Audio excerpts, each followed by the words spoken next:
ప్రభు నామానికే మహిమ కలుగునుగాక. కూడి వచ్చిన మీ అందరికీ కర్మల ఆత్మీయ సహవాస సంఘ విశ్వాసులందరికీ మన ప్రభువును ఆయన ప్రియ కుమారుడునైన యేసుక్రీస్తు వారి శ్రేష్టమైన నామములో శుభములు మరియు అందరికీ వందనాలు. యెహెజ్కేలు గ్రంథం 40వ అధ్యాయాన్ని మనం ధ్యానం చేసుకుందాం. యెహెజ్కేలు గ్రంథం 40వ అధ్యాయం. ఇందులో ముఖ్యమైన అంశం ఏంటంటే దేవాలయము, దాని ఆవరణము, దాని గురించి మనం ధ్యానం చేసుకుంటాం. దేవాలయాన్ని తిరిగి కట్టుట, దేవుడు తన ఆధిపత్యాన్ని స్థాపించుట అనేది ఈ 40 అధ్యాయం నుండి 48 అధ్యాయం వరకు మనం చూడవచ్చు. దీని ముందు అంటే 40 అధ్యాయాల కంటే ముందు అధ్యాయాల్లో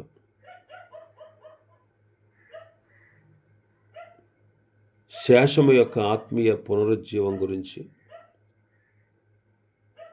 ఇశ్రాయేలు శత్రువులు నాశనమగుటను గురించి, యూదులు మరలా నూతనపరచబడటం గురించి, వారు కుదురుబాటు కాలమును గూర్చి కొన్ని విషయాలు చెప్పాడు. ఈ 40 అధ్యాయం నుండి 48 అధ్యాయాల్లో కుదురుపడినటువంటి ఇశ్రాయేలు జనాంగాన్ని గూర్చి, వారికి దేవునికి గల సమీప సంబంధాన్ని గూర్చి ప్రవచిస్తున్నాడు.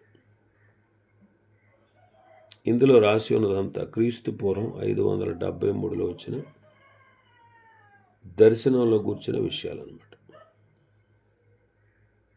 యోధా ప్రజలు కొందరు 25 సంవత్సరాల నుండి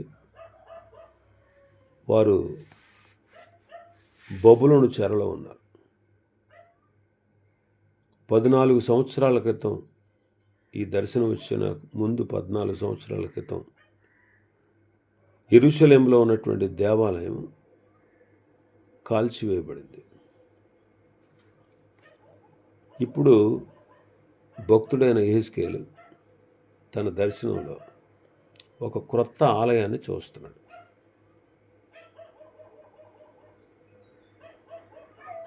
అప్పటి నుంచి ఇప్పటి వరకు ఈ అధ్యాయాలు 40 నుంచి 48 అధ్యాయాలు చాలామంది వ్యాఖ్యానకర్తలు వ్యాఖ్యానించారు.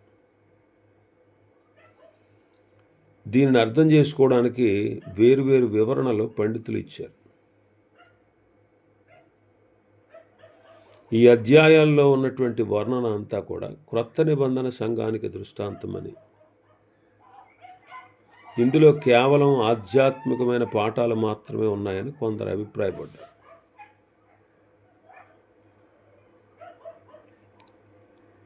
రెండవది, ఇశ్రాయేలీయులు తమ స్వదేశానికి చేరుకున్న తర్వాత దేవాలయాన్ని, నగరాన్ని ఎలా కట్టాలో ఆ ఆదేశాలు ఇందులో ఉన్నాయి అని, అయితే వారు ఇంకా దీనికి పూనుకోలేదని మరికొందరి అభిప్రాయం. ఈ అధ్యాయాలు భావి కాలంలో ఈ భూమి మీద క్రీస్తు పరిపాలనను సూచిస్తున్నాయని, ఆయన తిరిగి వచ్చి తన రాజ్యాన్ని స్థాపించిన తర్వాత తన ప్రజలు కట్టబోయే ఆలయాన్ని గురించి ఇక్కడ వివరించబడిందని మరికొందరు అభిప్రాయపడుతున్నారు. ఈ అధ్యాయాలు 40 నుంచి 48 అధ్యాయాలు రాబోయే కాలంలో ప్రభువైన యేసుక్రీస్తు వారు రెండవసారి తిరిగి వచ్చాక ప్రత్యక్షంగా ఆయన రాజ్యాన్ని సూచిస్తున్నాయని కొంతమంది బైబిల్ వ్యాఖ్యానకర్తలు చెప్పారు. అప్పుడు ఆరాధన క్రమాలు మొదలై అవి ఏ రీతిగా జరగాలో విశదీకరించబడుతున్నాయని, ప్రస్తుతం ఇందులో రాయబడినది ఇదంతా కూడా నెరవేరబోతూ ఉంది అని మరికొందరు అభిప్రాయపడ్డారు. ఈ వాక్యాలన్నింటిని వివరంగా పరిశీలించి చూస్తే ఇప్పుడు చెప్పబడిన వివరణలన్నిటిలో కూడా కొన్ని చిక్కులు ఉన్నాయి. అందువల్ల మనం ఆధ్యాత్మిక భావాన్ని మాత్రమే ధ్యానం చేయబోతాం. మందిరము, బలులు, యాజకులు, అందులో ఉన్న ఆత్మీయ పాఠాలు మన ఆత్మీయ జీవితానికి ప్రోత్సాహకరంగా మనం ధ్యానిద్దాం. యెహెజ్కేలుకు 3 దర్శనాలు కలిగినట్లు ఈ గ్రంథంలో మనం చూచాం. మొదటి దర్శనం మొదటి 3 అధ్యాయాలు. యెరూషలేముకు వచ్చిన శిక్ష, యెహెజ్కేలు యొక్క సేవా పిలుపు అందులో మనం చూస్తాం. రెండవ దర్శనం 8వ అధ్యాయం నుండి 11వ అధ్యాయాల వరకు. యెరూషలేము వాసులు చేసిన 4 విధాల పాపాలు, వారికి వచ్చేటువంటి శిక్ష, దేవుని మహిమ దేవాలయాన్ని విడిచి వెళ్ళిపోవడం మనం చూసాం. 3వ దర్శనం 40వ అధ్యాయం నుంచి 48వ అధ్యాయాల వరకు.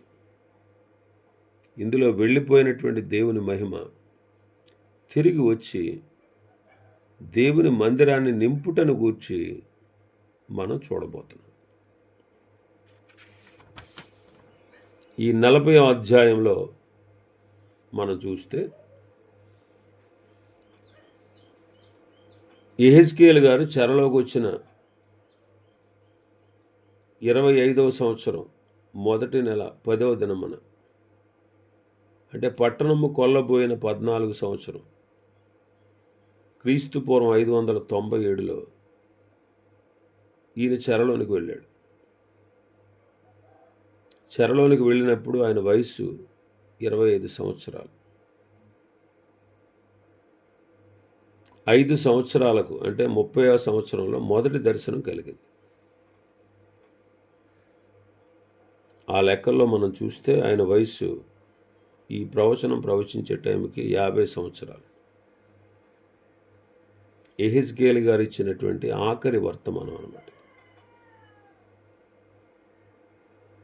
52 సంవత్సరాల వయస్సు వరకు ఆయన ప్రవచించుచూ వచ్చాడు. ఈ దర్శనం కలిగిన తర్వాత మరి 2 సంవత్సరాల వరకు ఆయన చెప్పిన ప్రవచనాలు ఈ గ్రంథంలో రాయబడ్డాయి. ఈ దర్శనం కలిగింది క్రీస్తు పూర్వం 572. దీనికి ముందు చెప్పబడిన ప్రవచనానికి మధ్య గ్యాప్ 13 సంవత్సరాలు. ఇప్పటికీ యెరూషలేము పతనమై ఈ ప్రవచనం చెప్పే నాటికి 14 సంవత్సరాలు అయింది. మరి 13 సంవత్సరాలు యెహెజ్కేలు గారు ఏమి చేయుచున్నాడో మనకు తెలియదు. 36, 37 అధ్యాయాల్లో మెస్సయా రాజ్యాన్ని గూర్చి తాను ప్రవచింపగా, ఇశ్రాయేలీలు ఆ రాజ్యంలో ఎలా ఉంటారో, వారి దేవాలయపు ఆరాధనలు, రాజుకు యాజకులకు ఉండు బంధుత్వము, వాటి వైభవాలను గురించి యోచిస్తూ ఆనందభరితుడై ఉండు కాలమందు ఈ దర్శనం అతను కలిగి ఉండొచ్చు. ఈ దర్శనంలో ఇశ్రాయేలీయుల రాజ్యాన్ని పొంది వారు నిత్యము అనుభవించుచున్న ఆ శిక్ష నుంచి తప్పించబడి దేవుని ప్రజగా వారు విడుదల పొంది వారు తమ దేశానికి వెళ్ళి సంతోషించుటను ఈ విషయాన్ని ఈ అధ్యాయాల్లో వర్ణిస్తూ ఉన్నాడు. యెహెజ్కేలు ఈ అధ్యాయంలో ఇశ్రాయేలీయుల మత సంబంధమైన జీవితాన్ని గురించి విశేషంగా చెబుతా ఉన్నాడు. అందుకే ఆ దినమున యెహోవా హస్తము ఆయన మీదకి వచ్చింది. మొదటి వచనం, మనం చెరలోనికి వచ్చిన 25వ సంవత్సరం మొదటి నెల 10వ దినమున అనగా పట్టణము కొల్లబోయిన 14వ సంవత్సరమున ఆ దినమున యెహోవా హస్తము నా మీదకు రాగా ఆయన నన్ను పట్టణమునకు తోడుకొని పోయాను.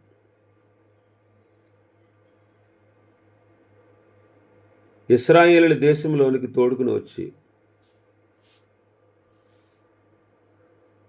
మిగుల ఉన్నతమైన పర్వతం మీద ఉంచాడు. మిగిలిన ఉన్నతమైన పర్వతం మీద ఉంచాడు. భక్తులను కొన్నిసార్లు దేవుడు పర్వతముల మీదకు తీసుకుని వెళ్ళి ఆయన మహిమను చూపించేవాడు. మోషే గారిని నెబో పర్వతం మీదకి తీసుకుని వెళ్ళి కనాను దేశాన్ని చూపించాడు. అక్కడి నుంచి చూడము, అక్కడి నుంచి కనాను దేశాన్ని చూడు అని చెప్పాడు. శిష్యుడైన యోహానును ఎత్తైన గొప్ప పర్వతం మీద తీసుకుని వెళ్ళి దేవుని మహిమ గల యెరూషలేము పరలోకము నుండి దిగి వచ్చేట్టు చూపించాడు. కీర్తనకారుడైన దావీదు 61వ అధ్యాయంలో 61వ కీర్తనలు అంటాడు, నేను ఎక్కలేనంత ఎత్తైన కొండపైకి నన్ను ఎక్కించుము అని ప్రార్థిస్తాడు.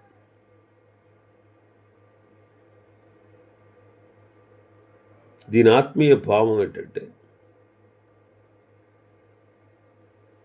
దేవుడు యెహోషువను ఇశ్రాయేలులందరికీ పైకెత్తి చూపించాడు.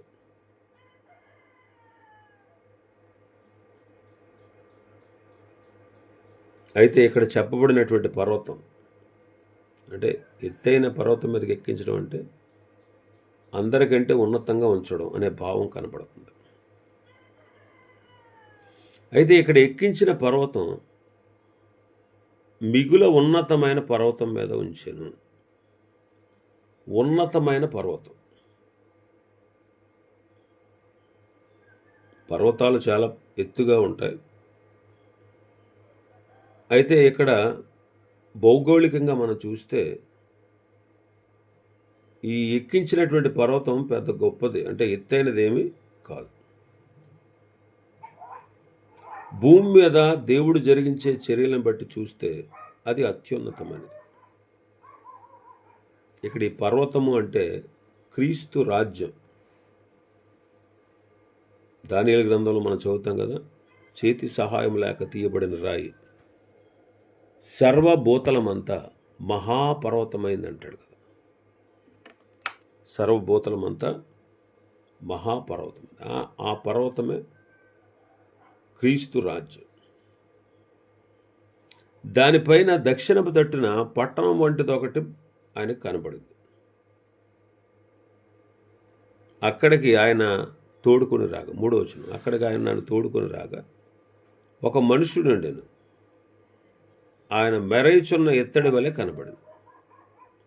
దారమును కొలకర్రయు చేతబట్టుకుని ద్వారములో ఆయన నిలువబడి ఉండెను. అక్కడ ఒక దూత కనబడ్డాడు. ఒక మనుషుడున్నాడు, మెరయుచుండిన ఎత్తడి వలె ఉన్నాడు. మరి ఈ మనుషుడు ఎవరు అంటే కొంతమంది దూత అనే అభిప్రాయం, కాదు క్రీస్తే అని మరికొందరి అభిప్రాయం. కాబట్టి క్రీస్తే అనేటువంటి విషయం మనకు ముందటి అధ్యాయాలకు వెళితే మనకు అర్థమవుతుంది. ఆయన మెరగిచున్న ఎత్తడి వలె కనబడ్డాడు. దారమును కొలకర్ర పట్టుకుని ఉన్నాడు. ఆయన నిలువబడి ఉన్నాడు.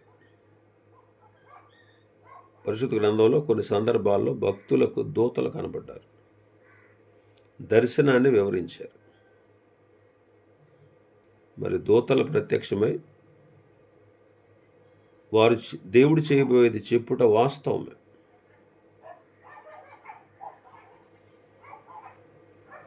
యెరూషలేము అను మందిరాన్ని కొలుచుటకు నిలబడింది దూతలు కనబడింది వాస్తవమే. ఆ పరిశుద్ధ గ్రంథంలో మనం చూస్తాం. అయితే ఎక్కడ కనబడింది క్రీస్తే అని కొంతమంది బైబిల్ పండితుల అభిప్రాయం. ఈ గ్రంథంలో క్రీస్తు ఈ విధంగా కనబడతా ఉన్నాడు. మనం ఈ గ్రంథం యొక్క పీఠికలో, అంటే ఈ గ్రంథం యొక్క ఉద్దేశాన్ని చెప్పుకున్న విషయాల్లో మనం చూడవచ్చు. కొలకర్ర ఉంది ఆయన చేతిలో, దారమును కొలకర్ర చేతబట్టుకున్నాడు. కొలకర్ర అనే పదము కొలత వేయుటకు, క్రమశిక్షణ చేయుటకు, కాపాడుటకు ఉపయోగించు సాధనం. ఇది దైవ చట్టాన్ని చూపిస్తూ ఉంది.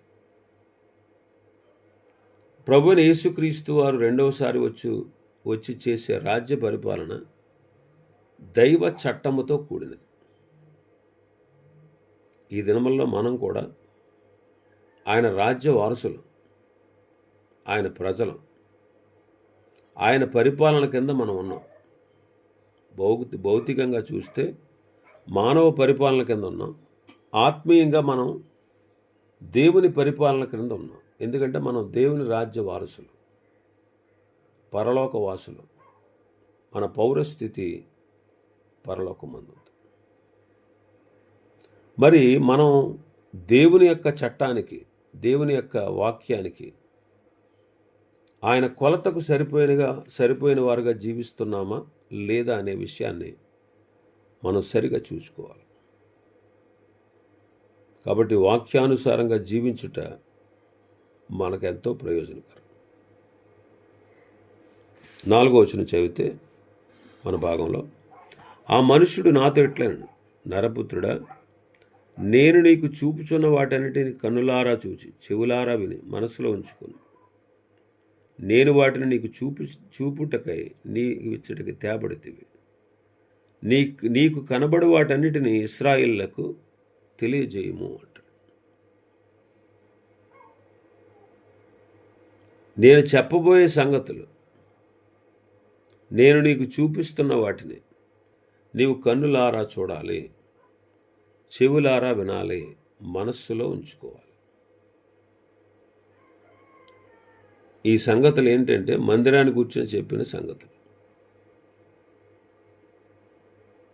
ఇక్కడ భక్తుడు ఆ మాటలన్నీ చూడాలి, ఆ చూపించేవాటన్నిటిని చూడాలి, చెవులారా వినాలి, మనసులో ఉంచుకోవాలి. మరి మనం కూడా విని వాటిని మనస్సునందు ఉంచుకోవాలి, హృదయంలో దాచుకోవాలి. మరియా ఆ మాటలన్నీ తన హృదయంలో భద్రము చేసుకొనెను అనే మాట చదువుతాం లూకాసు వార్తలో. అలాగూ దేవుని యొక్క వాక్యాన్ని మన హృదయాల్లో భద్రం చేసుకునటం ద్వారా పాపం మీద మనం విజయాన్ని, సాతాను మీద మనం విజయాన్ని పొందగలం. 119వ కీర్తనలో అదే చెప్తాడు. 119వ కీర్తన 1వ వచనం నుంచి, యెహోవా ధర్మశాస్త్రం అనుసరించి నిర్దోషముగా నడుచుకుని వారు ధన్యులు.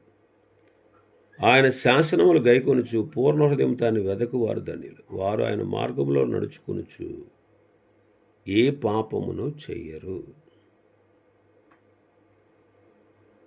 దేవుని ధర్మశాస్త్రాన్ని అనుసరించి నిర్దోషంగా నడుచుకుంటూ, ఆయన శాసనాలు గైకుంటూ పూర్ణ హృదయంతో ఆయన వెతికితే వాళ్ళు ఎలా ఉంటారు? వారు ఆయన మార్గంలో నడుస్తారు, ఏ పాపమును చెయ్యరు. 9వ వచనంలో ఏమనుంది? యవనస్తులు దేని చేత తమ నడత శుద్ధిపరుచుకుందరు? నీ వాక్యమును బట్టి దాన్ని జాగ్రత్తగా చూచుకున్నట చేతనే కదా.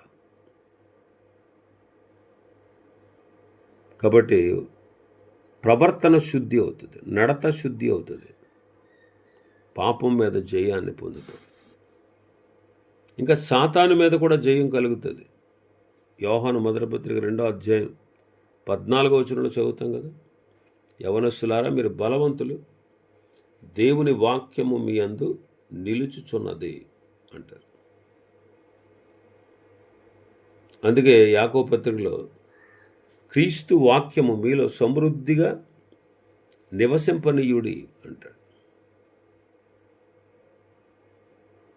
కాబట్టి ఇక్కడ అవి చూపించుటకై నీవిక్కడికి తేబడ్డావు, నేను చెయ్యబోయేటువంటి వాటిని నీకు చూపించటకై నీవిచ్చటికి తేబడ్డావు అంటున్నాడు.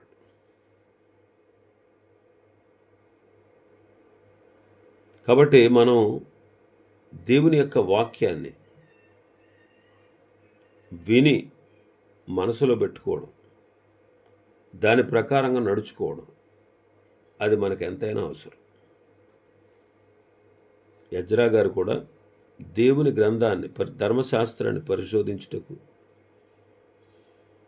దాని ప్రకారం నడుచుకున్నటకు, ఇశ్రాయేలీయులకు దాని కట్టడలు నేర్పుటకు, బోధించుటకు నిశ్చయం చేసుకున్నాడు అని చెబుతాం.